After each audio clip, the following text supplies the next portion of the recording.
Hey, what's up? It's Bond. Let's talk about Starfield. I'm going to come right out the gate and make it very clear this is a very, very spoilery video. I'm going to be talking about Starfield's entire story, New Game Plus, and a bunch of details. So if you haven't finished the game, don't listen. Come back later. Put it in your watch later. If you're just curious and maybe you're not going to play the game or you just don't care, welcome. It would help if you've played through the story. I'm going to recap it very quickly and then talk about all of the things going through my head. So there you go. There's your warning. Spoilers from here on out. So I'm doing this video mostly because I just need to say a bunch of stuff out loud. And I'm curious to what people think. But this is really more for me. This isn't a review. I'm not ready to review yet. I want to see more, but then as you'll hear, eventually, I'm conflicted. So the story of Starfield isn't crazy complicated, but it also is. So I'm going to summarize it the best I can. I've got notes. So if you see me looking down, it's because I'm reading. So basically the main storyline is collecting artifacts. You start the game off, you're a miner with whatever background you picked. And you come upon this artifact and you touch it and you pick it up and it shows you the whole galaxy, right? From there, you end up meeting up with this group called Constellation. Their entire mission are finding these artifacts. You join up with them, finding the artifacts and finding powers that are associated with the artifacts. But you don't understand why there's powers yet. And you don't understand what the artifacts are for.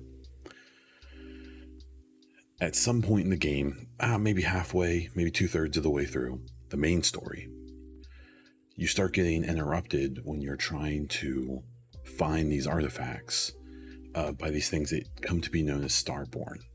They're humanoid. You aren't really sure if they're aliens, if they're even real, because they're appearing and disappearing, and it's crazy, right?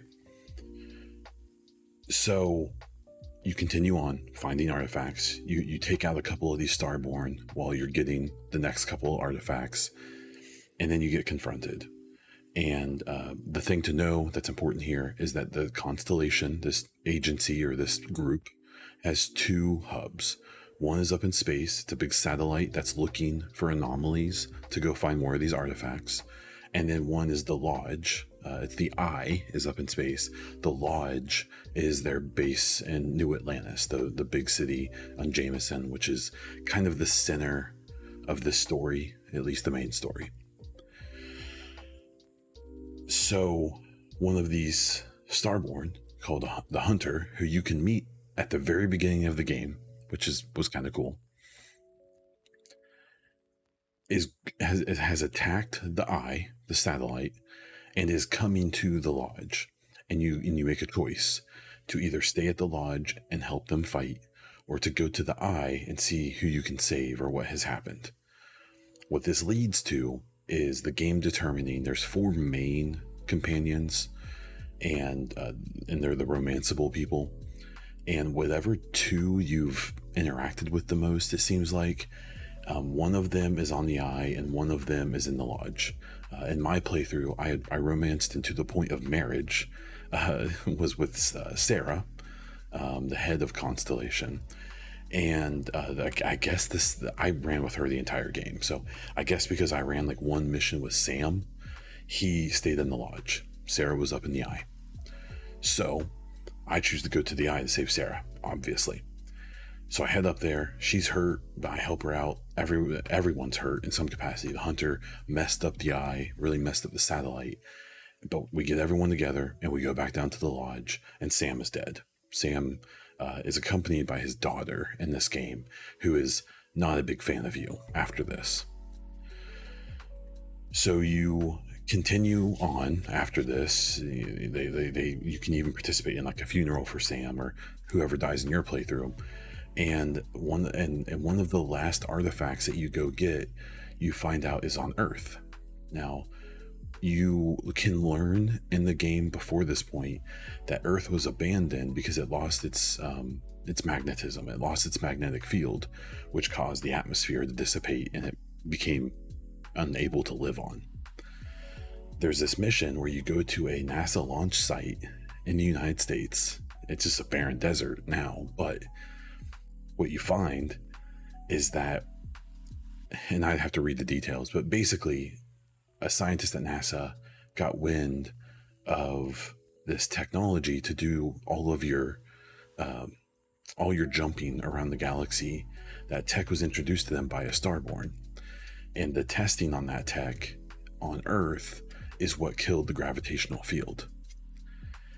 And so after you collect that artifact that was in that testing that was used to discover the jumping technology that killed Earth, you're confronted with the Hunter, who's a Starborn, and then the emissary, who's another Starborn.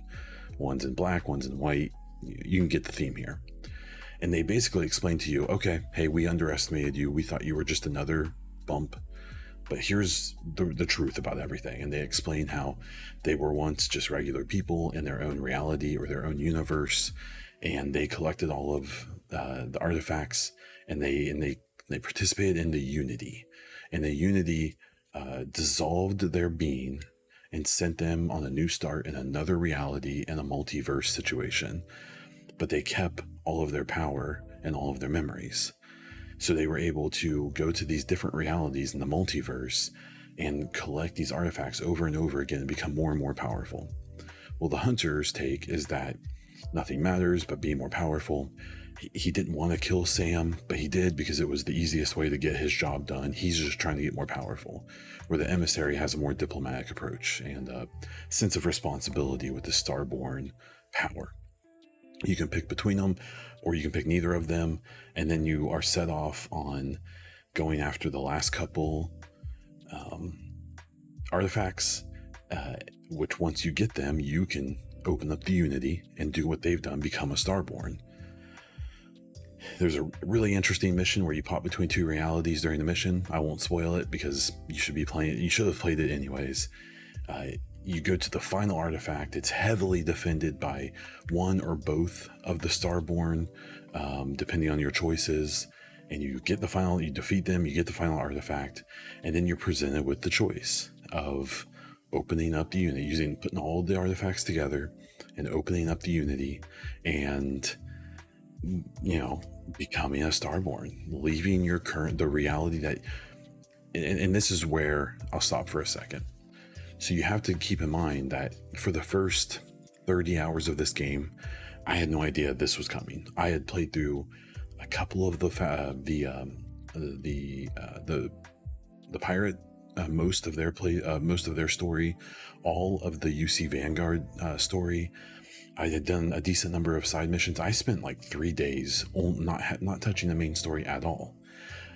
And then I got spoiled on this, and it was interesting because I was planning on doing all of the factions and doing all of the side stuff and building outposts and a bunch of ships and, going on all these adventures with my wife, But once I found out how it ends, I just rushed to the end because I thought I wanted to do what's coming. And what's coming is this idea of becoming a Starborn is their version of New Game Plus. And so by putting together the Unity and going into it, you're leaving behind your last playthrough and you're starting a new one with all of your level, your skills, your talents, everything. But you lose all your gear, all your money, all your relationships, all your progress, everything. And what was really interesting is I hit a wall here. What happened first was I spoke to Sarah. Sarah is one of the romances you can go through with, and I did. And I found the romances in this aren't the best romances I've ever experienced in a game, but at least hers was a lot better than I expected. And by the end, I was very into it. I really enjoyed it. I thought the way that they had her interact with your character, and I realized once the playthrough was coming to an end, that the things they have Sarah say to your character every time you talk to her. She says, "I love you. You're the best thing that's ever happened to me. I'm always happy when you're around." They have your romance butter you up so hard before you realize what's about to happen, because They want you to be conflicted. And what's really interesting is when you're speaking to the hunter and the emissary, is that they make it pretty clear that you can choose to go through the Unity and become a Starborn, or not. You can ignore it and just go on about your way. Now, it's one of those things, though, that once you know about it, both as a gamer and from the story perspective, you're always going to be curious, right? And so what I did was I went to the Unity and I made a save. And what happens in the Unity is you're basically shown all of the major things you did, and you're told what's going to happen. The UC Vanguard that tells you how that works out. Other Starborn actually end up, staying. The emissary stays in your universe and, tries to help things. And Sarah actually ends up going through the Unity and becoming a Starborn herself after you do it. They never really say why, but I assume it's because she's lost her partner and stuff like that. And she leaves the constellation with another one of the members of the crew. So at that point, you still have a choice. You can walk into this big orb and become Starborn, or you can leave. So I had my save and I left. And what was really interesting is I left, come back onto my ship, and Sarah's there. She's like, why are you back? I thought you were gone forever. But she talks about how, because she was on the ship with you when you did the Unity, she went to her own and she also chose to leave. And you have this conversation with her where she's like, look, I'm so happy to see you again. I never thought, I didn't think this was going to happen. So let's go on and have our adventures and have our lives. But we're both going to end up doing this eventually, which was like really interesting. Because you can then go back to the Unity later. And so I have that save file where I went back and her and I talked about it, and we're like, oh, let's go on and let's finish our adventure. So you could do all of the other factions and side content and explore worlds for years if you want. And then you could go back to the Unity and become Starborn once you feel satisfied. So I have that save sitting there. I have another save where I went through the Unity, left everything behind, showed back up to the lodge, because it starts the playthrough over, but it advances it a bit, where you go straight to the lodge. And you walk in and they're all there, but they have no idea who you are. All of these people, including Sarah, who I had spent 40 hours with in the first playthrough. Now, she does say some things differently, and you are able to make two choices. She'll say something to you like, oh, you sure seem familiar. Who are you? And you can say, I'm a miner who found this artifact, and that starts the main quest over again. Or you can say, I'm a Starborn, I know exactly what's going on here, and that skips the main story. And you can jump straight into finding all the artifacts and then doing another Unity run. You can do side content and faction, you can do all that stuff if you want. And it seems like there is a decent difference where there's lines you can say, and there's things that you can go through that are impacted by the fact that it's a new game plus. You have like Starborn responses, and like Sarah calls you Starborn, where she never did. She never called you anything direct in the original playthrough as the romance side of things. And so, and then you have an interesting conversation with her after these introductions, and everyone's like blown away by who you are. And you can tell her like, hey, like we were in a relationship in my previous world or reality or whatever. And it's really interesting because she says like, that's kind of weird. Like she's like weirded out by it. And she's like, hey, like I understand that you know me, but you don't know me. You know a different me, and I'm not her. And so we can get to know each other, but like we're not married. Like I don't know anything about you. And it's really interesting how they set that down early to make you realize. But then they do a few things that makes you think that maybe there is some cosmic connection between the multiverses, because she says some stuff and does some stuff that you're like, okay, well maybe, and then that makes you want to keep going and see if you can make something happen there. Or you can turn it into this tragic, you do all these new game pluses, you romance her over and over again, she always forgets you. It's like 50 first dates, So, and that's where I'm at. I barely got into New Game Plus, so I have the ability to continue on my original playthrough or to do New Game Plus, and that's where I'm stuck. And the reason is because what's interesting about the New Game Plus is the main reason to do it is to get more and more powerful. like the hunter and the emissary to a point. But the problem is that you find that the hunter is like completely just burned out by this thing. He's just trying to get more powerful. He doesn't care about relationships. He just kills people because he says it's the easiest way to do it. And I've seen people saying that in the new game pluses, you know that you can do the unity again and reset everything. So you just kill everyone. You just do the fastest. And there's people who are doing entire new game plus playthroughs in like an hour and a half, if not less. What's also interesting about the new game plus is that that first one is probably going to be pretty similar to your first playthrough, but they won't be forever. There's people talking about when they jump into a new game plus 2 or 3 or 4, and in 1, everyone's dead when you walk in. And there could be like Sam, the person who died in my playthrough, his daughter could be standing there blaming you for killing Sam. And you have to kill her and all of her cronies. And you go through that whole playthrough with no companions because they're all dead. She killed them all. Or you can go into a new game plus where all of the characters in there are you. They're different versions of you from different realities, from different multiverses. You can do it where like Sarah could be the leader of one of the factions and not part of the constellation, and someone else is the head of the constellation. And all of those are so enticing to do these like quick playthroughs. But like, I liked my little life in the first game, so I'm very conflicted. And like I said before, like the romance is not perfect. There's a bunch of issues with continuity and reactivity and stuff, but there's so many good moments of the romance, and it's just conversations. I mean, it's not Baldur's Gate 3. There's not banging scenes, right? So that's not what you're doing it for. But there's a lot of really good conversations and connections you can have with, at least with Sarah, and probably with the other characters.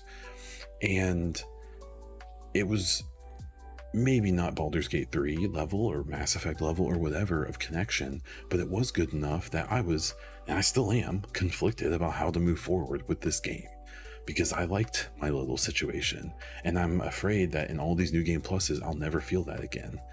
But that's also kind of the point. Like, it's a new game plus, but it's also a continuation of the story of kind of showing you why the hunter is the way the hunter is, and because you basically have to become them to make your new game plus runs worth it, depending on who you are. It's just very interesting.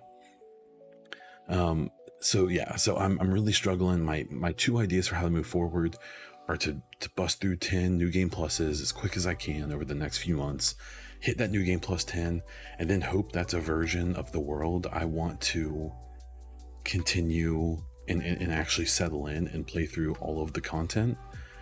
But who's to say it will? Because there's always going to be that temptation to do the Unity again.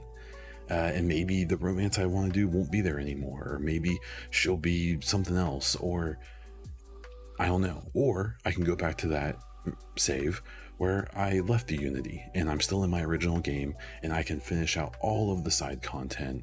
And then maybe one day I can go through the Unity and do the new game plus. And what's so cool about that is that is the same dilemma your character is going through that I'm going through, except that for the characters, for the story and lore, and for me, it's for my personal time. I just think it's really cool. The ending, I want to talk about briefly. It was just so cool. If you choose to go through the Unity, the visualization of it is just, I don't even want to describe it. It's just so beautiful. It was so cool. And the soundtrack in this game is just wild, very interesting, very cool. I don't know what I'm going to do, but whatever I'm going to do, I'm glad I experienced that because that was really cool. It was very touching. I'm curious about DLC. Supposedly there's DLC coming. I think most likely the DLC is going to be stuff that you do like in the middle of a playthrough. I can't imagine they're going to try to do like an ending DLC or something. That just the way they set this game up, it almost doesn't make sense. And my kind of final hot take is I don't think there's ever going to be a Starfield 2. I don't think they made this game to have a sequel. The story, it just doesn't make sense story-wise. Unless they try to do a sequel where like you play as a Starborn in their final form or whatever, and you get to meet the creators of because there's all this insinuation that these Starborn are just humans who did a thing. and are, coming back and doing that thing over and over. But there's still an insinuation that, like, the Starborn aren't who created the galaxy or the universe. That's, there's an insinuation that, well, maybe you'll meet them one day. But who knows? We don't know who it is, if it's like an interstellar situation or something. So Starfield's a great game. It's really climbed. It's really got me thinking about my game of the year. At one point I was thinking like, it's like an 8.5 out of 10. I'm saying it's a 9.5 out of 10, maybe a 10 out of 10. The issue with Starfield and trying to justify a high score for it is that it has a lot of weaknesses, but its strengths outweigh them, but they're still there. It's tough, but that's a different conversation for a different day. I will do a review later. So let me know what you think. Let me know what your experience was, if it was the same or different than mine, what you're deciding to do at the end game, New Game Plus, or continue on with your original playthrough. I'm really interested in what you all are doing. Let me know down in the comments. Try to keep spoilers to a minimum, I guess, but people shouldn't be reading the comments with what this video obviously is. So that's what I have for this one. If you like this video, if you want more Starfield content or other gaming content, please subscribe to the channel. If you like the video, please hit the like button. Comment down below with whatever you think. I do have a weekly podcast you can check out. It's a gaming news podcast called The Bonfire.